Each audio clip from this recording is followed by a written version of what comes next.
نبی پاک صلی اللہ تعالیٰ علیہ وسلم کی بارگاہ میں ایک صحابی حاضر ہوئے، عرض کرتے ہیں یا رسول اللہ صلی اللہ تعالیٰ علیہ وسلم، دنیا نے مجھ سے پیٹھ پھیر لی ہے۔ اللہ کے پیارے محبوب صلی اللہ تعالیٰ علیہ وسلم نے ان سے ارشاد فرمایا کیا تمہیں وہ تسبیح یاد نہیں جو فرشتوں کی تسبیح ہے؟ اور ارشاد فرمایا کہ جس کی برکت سے روزی دی جاتی ہے، یعنی جو مخلوق کی تسبیح بھی ہے، فرشتے بھی وہ کلمات کہتے ہیں۔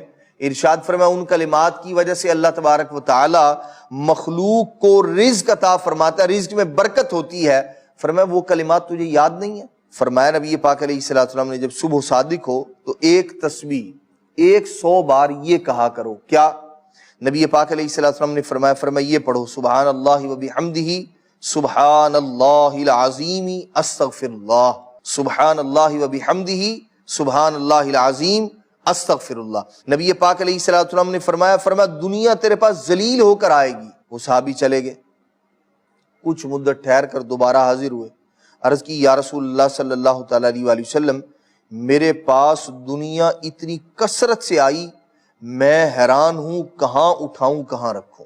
اعلیٰ حضرت امام اہل سنت رحمت اللہ تعالی علیہ آپ کے ملفوظات میں ہے کہ اس تسبیح کا ورد حتی الامکان طلوع صبح صادق کے ساتھ ہو، یعنی جب صبح صادق طلوع ہو رہی ہو اس وقت بندہ اس کا ورد کرے، ورنہ صبح سے پہلے جماعت قائم ہو جائے تو اس میں شریک ہو کر بعد کو عدد پورا کیجئے، اور جس دن قبل نماز بھی نہ ہو سکے، یعنی فجر کی نماز سے پہلے جس دن مکمل نہ کر سکے تو ارشاد فرمایا تو خیر طلوع شمس، سورج نکلنے سے پہلے